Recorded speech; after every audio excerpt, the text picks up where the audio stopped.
hormati abang kami Sofyan Suri, Sofyan Suri terkenal.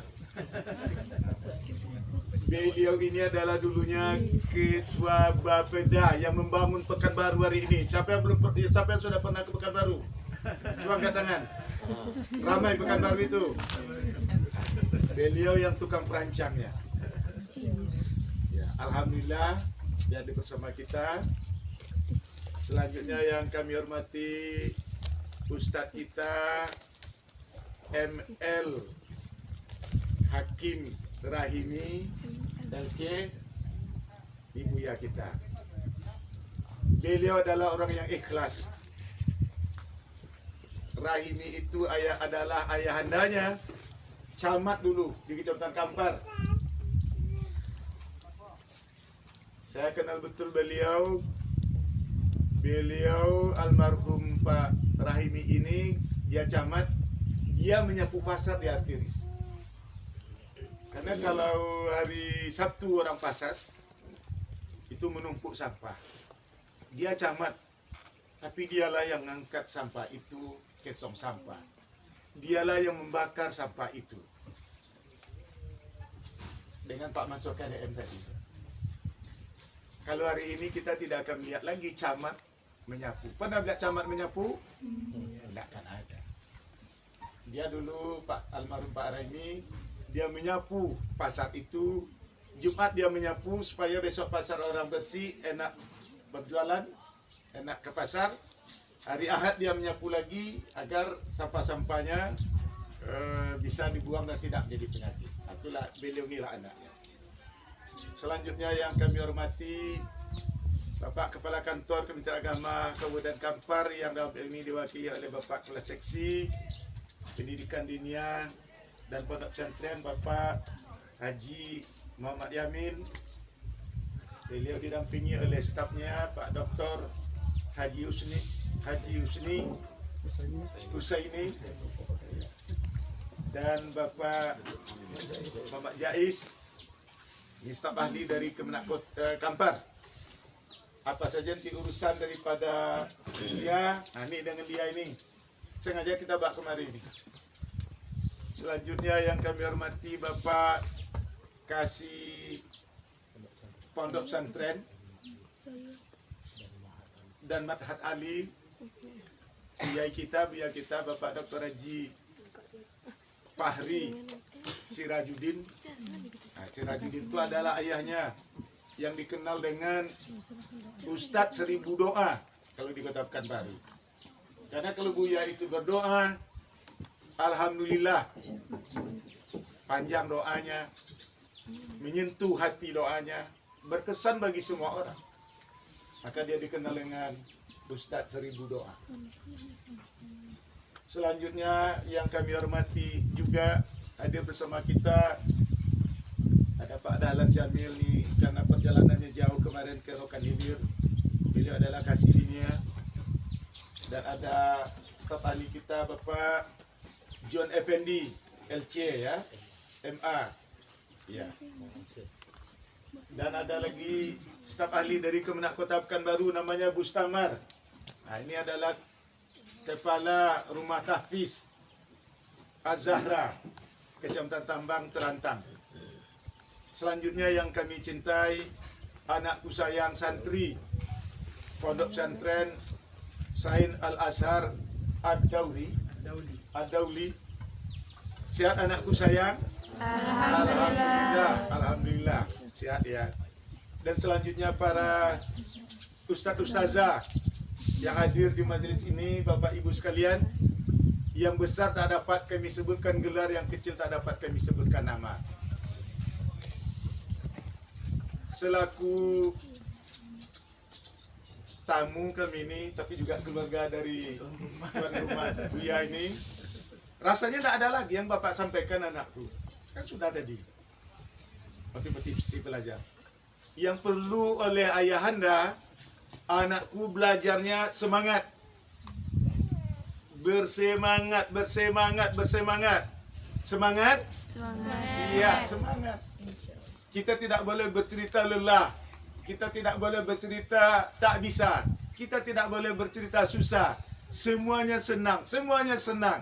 Semangat, semangat, semangat. Siapa yang pernah mendengar Masjid Jami di Air Tiris? Pernah sampai ke Masjid Jami Air Tiris? Belum ya. Masjid Jami Air Tiris itu adalah masjid bersejarah di Provinsi Riau. Didirikan oleh Engku Mudo Sangkal. Engku Mudo Sangkal itu dia dulu nyantri di Candung, Sumatera Barat. Kalau Buya di mana? Padang Panjang. Dia di Candung. Susahnya pada waktu itu. Dia adalah kakek daripada Husaini. Ini kakek beliau nih. Susahnya pada waktu itu, ya katakanlah sebelum tahun 1900, sebab 1911 kan mendirikan Masjid Jami ya. Sebelum 1900 dia ke Candung, berjalan kaki dari Air Tiris ke Candung. Berapa kilo Buya? 171 kilo jalan kaki. Usianya pada waktu itu, dalam skripsi saya, baru dia berusia 11 tahun. Sekarang ada anakku saya umur 11 tahun? Ada? Anakku sayang berapa umurnya, nak? 14. Yang ganteng ini berapa umurnya? 13. Dia 11 tahun umurnya. Mana yang tua dia daripada anakku? Tentu tua. Lebih muda dia ya. 11 tahun baru umurnya. Dia jalan kaki 171 kilo. Dari Air Tiris ke Candung. Belum ada aspal. Hutan belantara, harimau, beruang, gajah. Dia berjalan kaki. Siapa namanya tadi? Namanya Engku Mudo Sangkal. Coba ulangi, nak. Engku Mudo Sangkal. Ya, kakek saya, kakek Pak Usaini juga. Kakek Pak Rektor Win itu juga. Nah, Engku Mudo Sangkal. Dibekali oleh orang tuanya umur 11 tahun. Anggaplah sebesar ini ya, anakku ya. Sebutir kelapa. Sebutir kelapa, pesan orang tuanya, ini untuk bantal. Untuk apa kelapa tadi? Bantal. Anakku sayang bertanya, kenapa bantal dikasih ibunya oleh ayahnya? Agar anaknya tidak tidur. Kalau tidur, menggelek. Dikasih bantal. Anakku sayang, Sangkal, bantalnya ini kalau Anda tidur, bantalnya buah kelapa. Pernah lihat buah kelapa, anakku? Pernah. Seperti bantal atau bulat? Bulat. Mungkin kira-kira kita bisa tidur di kalau itu jadikan bantal? Enggak. Tidak bisa tidur. Tujuan ayah bundanya, kamu Sangkal jangan tidur-tidur, belajar. Kalau mau tidur, nih dia. Jadikanlah buah kelapa ini sebagai bantalnya. Dia tidak tidur-tidur.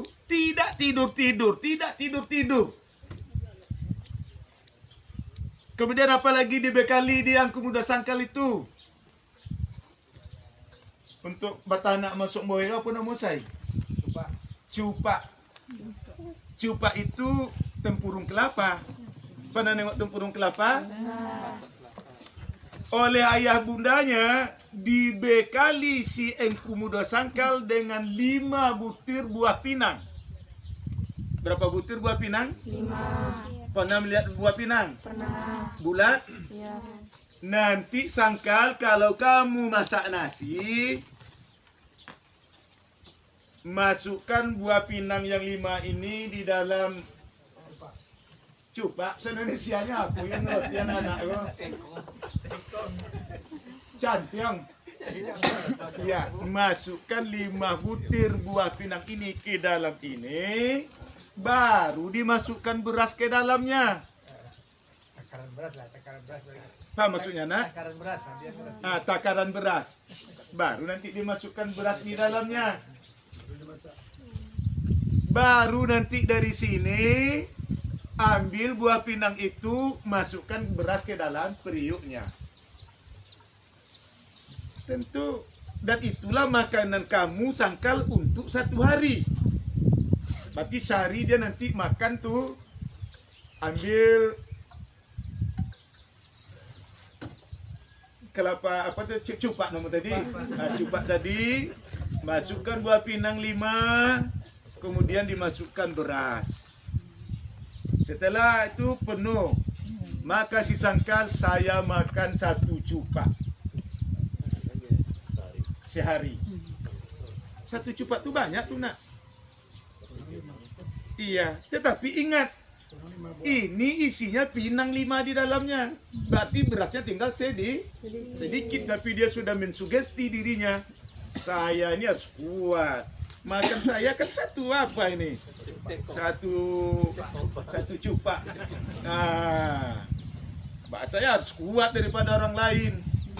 Orang lain tidak akan bisa makan ini. Tapi ingat, di dalam itu pinang yang tidak bisa dimakan. Yang beras itulah, berarti sadamuk boynya saya. Kalau dia tentu berasnya segini cuma nak. Oh, masukkan dalam periuk. Itulah yang dimasak untuk makan satu hari. Beginilah Kumudo Sangkal.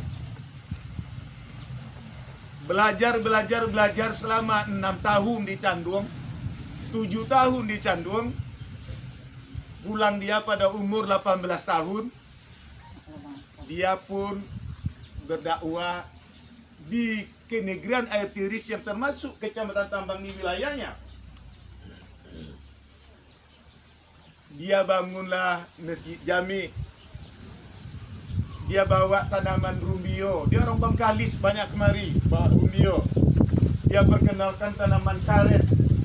Ini modern pikirannya Pak Jamil. Sehingga orang tidak susah hidupnya. Dialah pengembang agama Islam di kenegrian air tiris yang sekarang ini termasuk wilayahnya Kecamatan Tambang, Kecamatan Kampa, Kecamatan apa lagi?